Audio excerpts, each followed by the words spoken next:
Well, some reason I got certain things on my mind. It's mostly divine. Over here on 15th and Vine. They tell me that the difference between Jesus and a picture of Jesus is that you only need one nail to hang a picture of Jesus. I remember when, in my days of Catholicism in my youth, I was a total believer. I was totally convinced that by puberty, I was a total sinner. And I proceeded for years to wash my hands until they bled and they were cracked and torn and tethered. 'Cause I had swallowed the word, every impurity, and there I bled. But unlike Jesus, I didn't have holes in my feet or holes in my hands. It was just blood. In the blood of Christ, you might say. In the perfect garden of a perfect paradise, escaping judgment, wholeheartedly loving and obeying and dwelling in the ivory tower, till he descended the ladder into the pit of vipers, lions, and snakes, completely ruling his obedience, while inspecting the mysterious visions, and thus Lazarus rose. Jesus and Moses are relaxing on a boat and talking about the good old days, just a reminiscing, and the subject of miracles comes up, and they decide to see if they can still perform some of them. And it's been 4,000 years since I did this one, Moses said, and he raises his arms and the waters parts, revealing the bottom of the lake. And Jesus claps his hands and says, "Good one, Moses. It's only 2,000 years since I did this." And he steps off the edge of the boat and sinks to the bottom of the lake. And Moses parts the water again and throws a line down to the soaking Jesus and helps him back in the boat. And Jesus said, "Well, that was embarrassing. I guess I need to clear my mind and focus." Yeah, his eyes, takes a deep breath, slowly breathes it out, and steps off the boat again. Again, he sinks to the bottom of the lake. And Moses again parts the water and helps Jesus up again. And Moses said, "Hey, maybe we should just hold, head back to shore, And then you can try it again tomorrow." But Jesus says, no, I can do this. He mouths that to Moses as I lose my train of thought. Jesus says a silent prayer. Did Jesus really pray? Winks at the sky and again sinks when he steps off the boat. And Moses parts the water for a third time and helps Jesus up. And Jesus looks shaken and looks at his feet and then smiles. You know what's wrong now? The last time I didn't have these darn holes in my feet.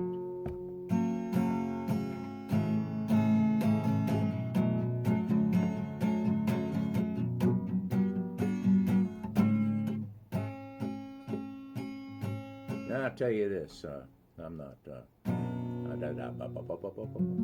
in the garden of the perfect paradise, he found his escape from judgment's eyes with a whole heart. He loved and obeyed in the ivory tower. He was betrayed. He climbed their ladder, so pure and tall, but little did he know he was bound to fall. Oh, he fell into the pit of lions and snakes, where obedience was all it takes. He was ruled by their every command, till a mysterious vision took hold his hand. And as he inspected the secrets of their tower, he couldn't resist their temptating power. But as he delved deeper in their ways, he realized it was just the wicked maze. But just as he thought, it was too late. He was in too deep. A miracle happened he couldn't believe. Oh, he fell into the pit of lions and snakes, where the obedience was all it takes, and ruled by every command, till the mysterious visions took hold of his hand, and like Lazarus he rose from the dead.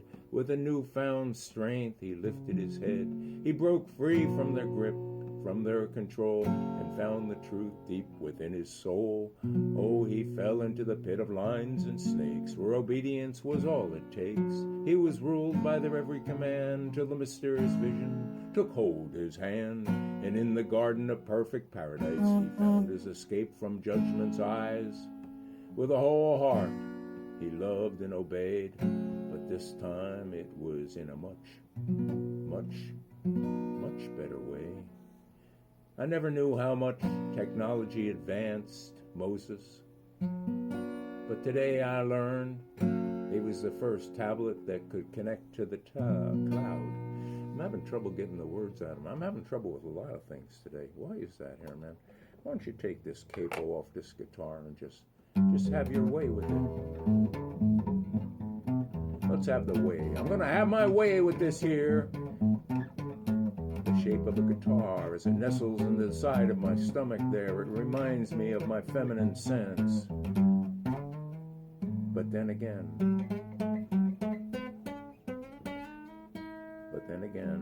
what did he know? And what was the show?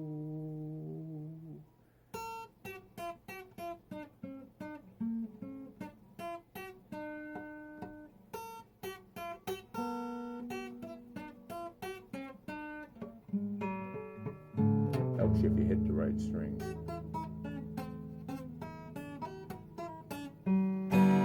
Yeah, well, I'm totally uncoordinated. I should not have a guitar in my hand.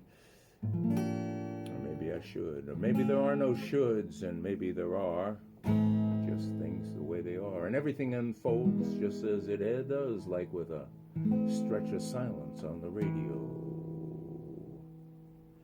A burglar breaks into a house, and he begins to search the home for valuables when he hears a quiet voice.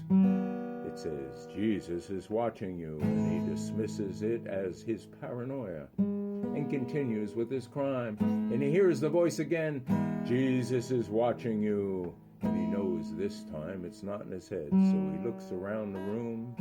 He sees a parrot in the corner. He walks over to the parrot and repeats one more time. The parrot, that is, Jesus is watching you. And the burglar says to the parrot, is your name Jesus? No, it's Moses, the parrot replied, and the burglar laughed and says, who in the heck would name a parrot Moses? And the parrot says, the same person who named the Rottweiler Jesus.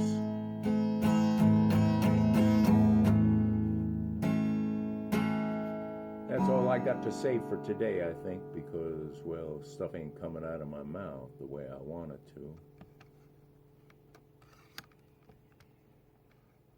The opinions expressed aren't necessarily the opinions of the Executive Committee, the Board of Trustees of the Student Union, a president, a congressman, a senator, a state legislator, a governor, or whoever it is that rules this God-forsaken world.